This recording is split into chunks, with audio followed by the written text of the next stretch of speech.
What am I supposed to do? Hello? They're going to ask you questions and you're going to answer. Okay, great. Thanks for watching. Yes, thank you for being here. I'm Al Lougher, I'm the director. I'm Keri Maletto. I'm the lead actress, Agent Wilburn, and also I am a producer. My name is Jeremy Palko. I'm just a fanatic. Sean. He's Sean. I play Sean. Anybody have any questions? The sound quality was great. What did you guys use boom mics or lapel mics or? Our sound guys are here, actually. There it is.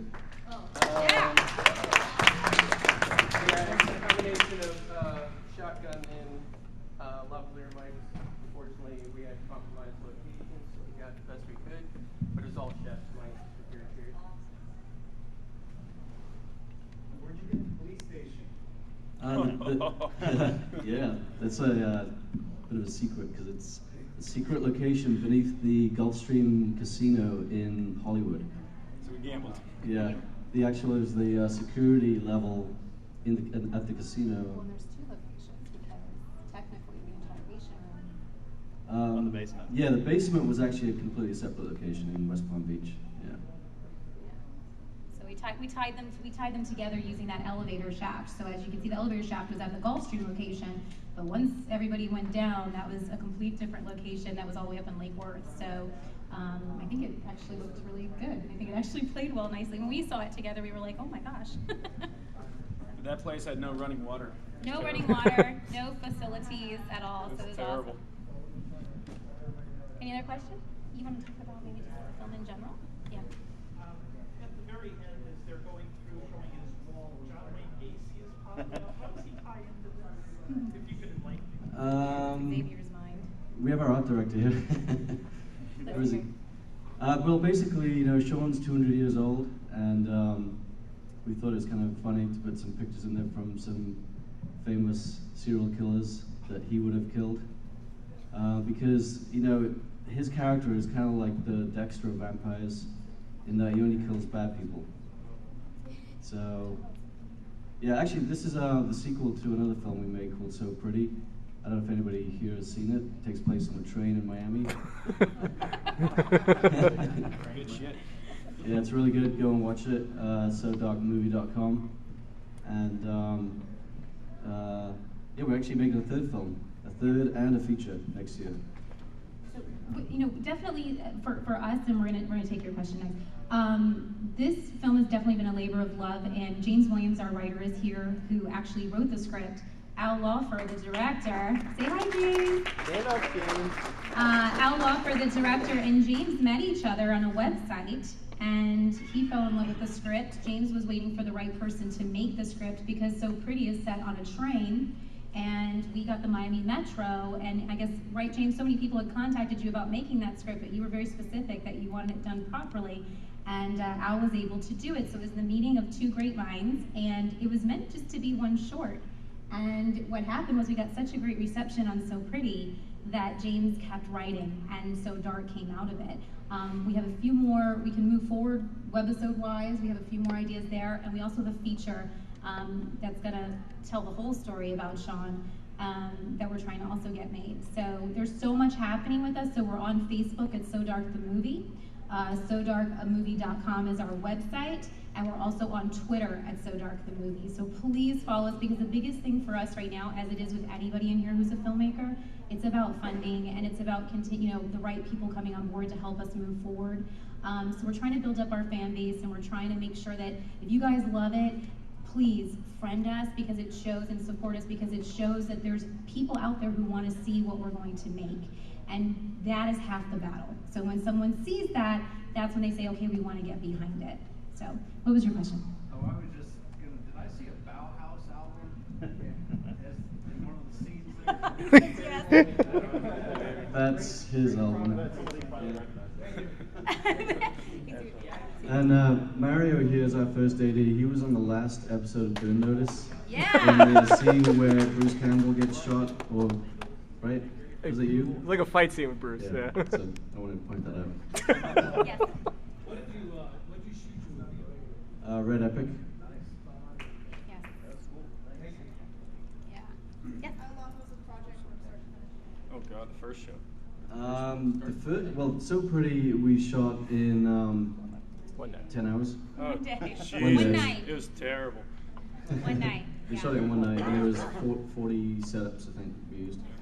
And So Dark we shot in 4 days. 4 days. With a lot of prep and about 3 months of post-production on that one. Maybe 2.5 months, yeah. It was tough. We averaged about 14-hour days, something like that. The last day was like 18 hours. There's like one day that was lighter and then the rest were heavy. Oh. Well, a lot of what you guys are pointing out, Xavier Cortez is a brilliant mind when it comes to, and he's getting embarrassed now, when it comes to, put your hand up.